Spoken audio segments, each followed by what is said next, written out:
There's a specific kind of silence that has started settling over American dinner tables in the last few years.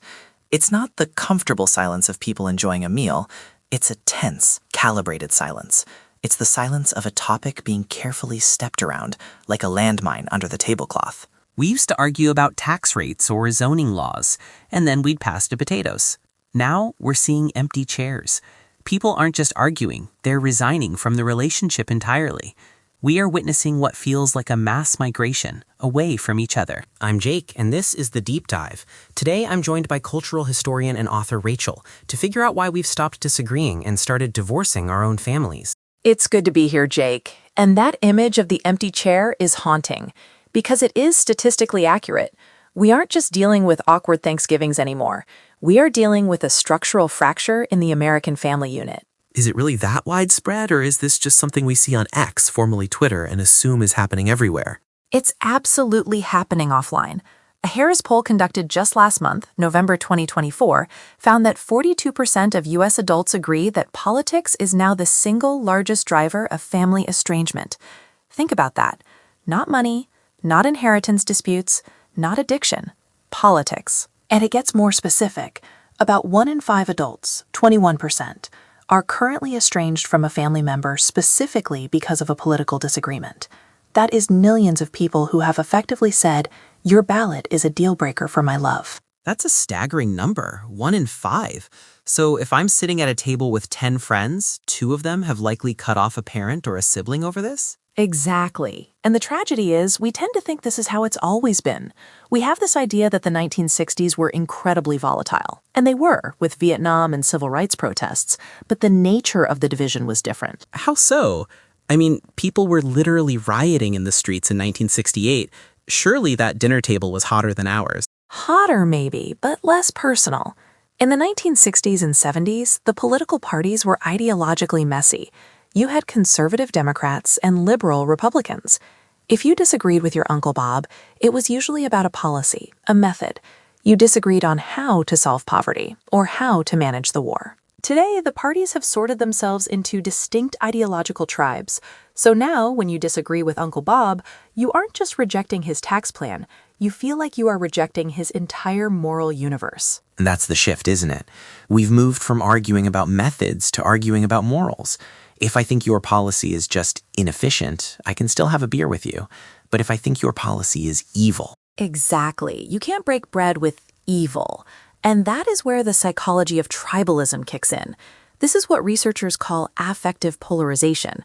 It's not just that we disagree on issues, it's that we actually despise the other group. We view them as an existential threat. But Rachel, I have to play devil's advocate here. Sometimes the disagreement is moral. If we're arguing about fundamental human rights, isn't that worth an empty chair?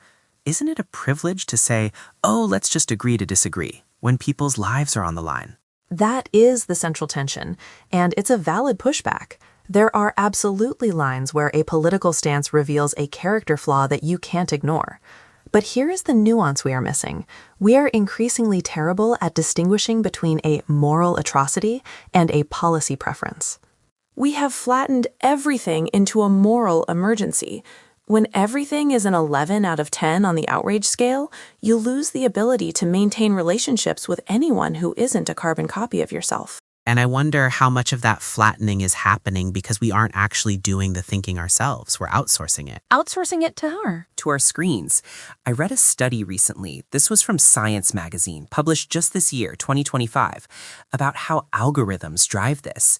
They found that simply reordering a social media feed to show less polarized content significantly dropped the user's anger and hatred toward the other side. So if the algorithm is curating my rage, am I actually angry at my dad, or am I just hopped up on a dopamine loop designed by a software engineer in Silicon Valley?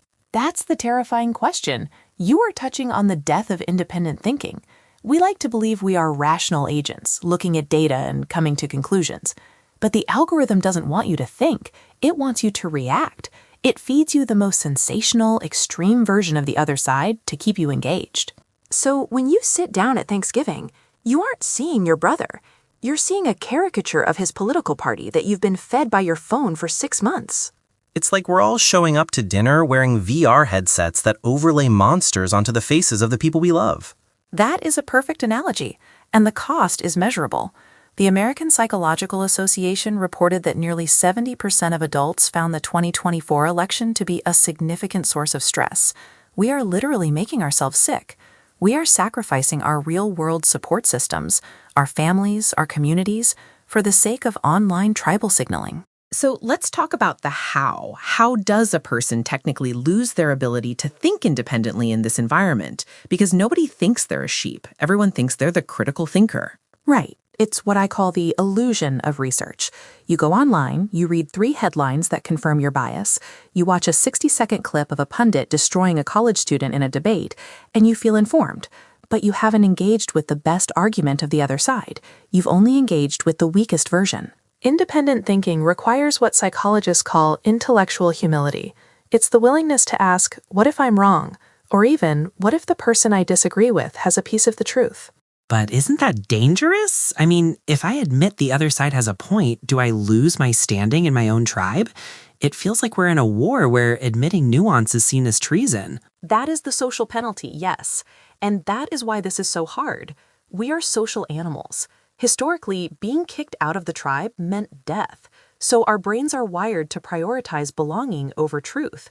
If the cost of admitting your uncle has a point about the economy is that your friends on social media call you a sellout, your brain will protect you by rejecting the truth. So we are fighting our own biology here. We are fighting millions of years of evolution that says, stick with the group, plus an algorithm that says, hate the other group. Exactly, and that is why the dinner table is the front line, because it is one of the few places left where you are forced to look a human being in the eye.